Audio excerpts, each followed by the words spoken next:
There's someone in your life right now who is quietly manipulating you, and the worst part is, you might not even realize it. They make you feel guilty for things you didn't do, twist your words until you start questioning your own memory, and somehow leave every conversation feeling like you're the problem. You replay what happened over and over, wondering if you were too sensitive, too emotional, or just wrong. But what if none of that is true? What if the reason you feel confused isn't because you're weak but because someone is playing a psychological game with you? Here's the truth. There is a way to make them stop. Not by arguing, not by explaining, and not by fighting back, but by doing something so simple, it completely shuts down their power without you saying a word. Manipulators don't come into your life looking obvious or aggressive. They often appear normal, even caring at first. But over time, things start to feel off. You begin to doubt your own thoughts, your own reactions, even your own reality. They make subtle comments that leave you second-guessing yourself, and somehow, every situation turns into something that's your fault. You start asking yourself, am I overreacting? Or, maybe I'm the problem.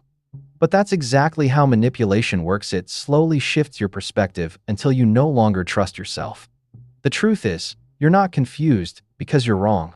You're confused because someone is deliberately making you feel that way. The biggest mistake most people make when dealing with a manipulator is reacting emotionally and doing it instantly. You feel hurt, so you show it. You feel angry, so your tone changes. You feel confused, so you start explaining yourself. It feels natural, even justified. But what you don't realize is that every emotional reaction you give is exactly what they want. It tells them they've hit a nerve. It shows them where your weak spots are. And once they see that, they know exactly how to push you again and again. What feels like you standing up for yourself is often just feeding the cycle. The more you react, the more control they gain. Manipulators are highly observant. They study your reactions more than your words. They watch your facial expressions, listen to the tone in your voice, and notice the exact moment you become uncomfortable. That's how they measure their success. Every sigh, every defensive response, every emotional shift becomes data they use to adjust their approach. The more you react, the more information you give them, and the easier it becomes for them to control the situation. It's not random, it's calculated. To them, your emotions are not something to respect, they're something to use. And once you understand that, you begin to realize that the real power doesn't come from saying more, it comes from showing less. At the center of everything is one simple rule: no reaction equals no power. Manipulation only works when it gets a response, an emotional shift, a defensive explanation, or even visible discomfort. The moment you stop reacting, you cut off the very thing they rely on to control you. It may feel unnatural at first, even uncomfortable, but that silence and neutrality are your strength. When there's nothing for them to feed on, their influence begins to fade. Without your reaction, their power simply doesn't exist. The first and most effective move is learning how to control what you show. When a manipulator says something meant to trigger you, your instinct is to react immediately, but instead, pause. Keep your face neutral, almost expressionless, as if nothing they said landed. Give yourself a brief delay, just 3 seconds to stop your automatic response. Then, reply with something short and flat like okay, or if you say so. No emotion, no explanation, no extra energy. You're not being rude, you're being unavailable to their game. Over time, this calm, controlled response becomes a signal. You are no longer someone they can easily influence. When you stop reacting, something interesting happens. The manipulator gets confused. They expect a certain response, and when it doesn't come, it disrupts their entire strategy. At first, they may push harder, saying something more provocative or trying a different angle to get a reaction out of you. But if you stay consistent, calm, neutral, unaffected, they begin to lose confidence in their ability to control the situation. What once worked no longer does. Eventually, they get frustrated and pull back, not because they've changed, but because you're no longer giving them what they need to continue. Manipulators often use what are called trap questions, questions designed so that no matter how you answer, you lose. For example, they might say, "Why are you always so sensitive?" If you deny it, they accuse you of being defensive. If you explain yourself, they say you're proving their point. The goal isn't understanding, it's control.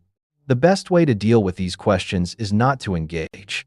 You have two powerful options: stay completely silent and let the discomfort sit, or redirect the conversation entirely. You can respond with something unrelated like, "I'm heading out in a bit," or "What do you want for dinner?"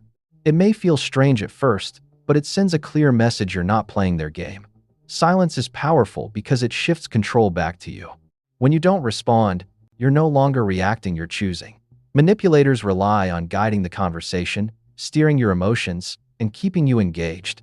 But silence interrupts that flow.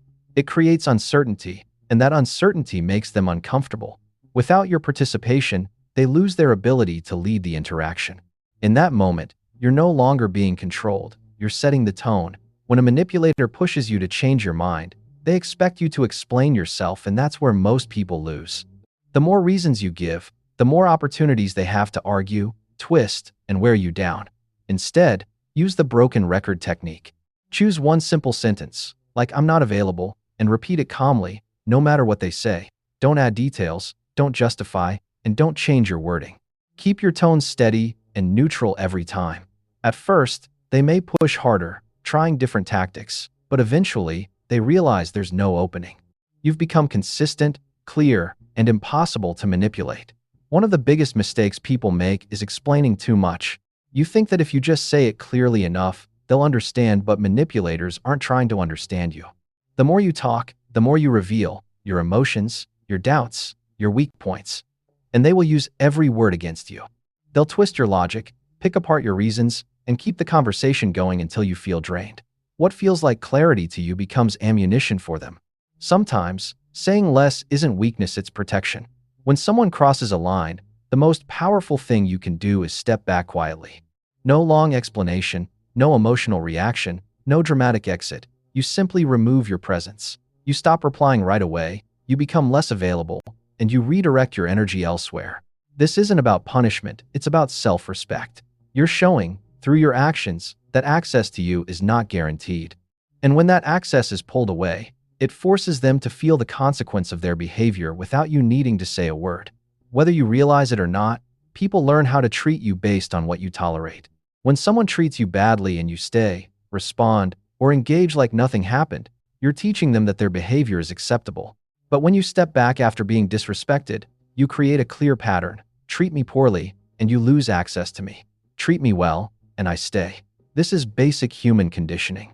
Over time, people either adjust their behavior to meet your standard or they remove themselves completely. Either way, you win. The ultimate way to break free from manipulation is to build a life that doesn't revolve around anyone else. When your happiness depends on someone's attention, approval, or presence, you become easier to control. But when you have your own routines, your own goals, your own friends, and things that genuinely fulfill you, everything changes. You're no longer reacting out of need. You're choosing out of strength. You don't wait around for messages, you don't rely on validation, and you don't feel empty when someone pulls away. And that's exactly what weakens a manipulator's power. When you're already full, they have nothing to offer you and nothing to take. At the end of the day, this isn't about changing other people, it's about changing how you respond. Stop feeding them your emotions. Stop answering questions designed to trap you. Stop explaining yourself to people who aren't trying to understand. Set clear boundaries, walk away when they're crossed, and build a life that stands on its own. You're not weak for caring, you just haven't been taught how to protect that care yet. But now you know. So start small. Pick just one of these strategies and try it this week. Watch how people respond differently. Watch how your energy shifts. And most importantly, watch how quickly the people who once controlled you begin to lose their power.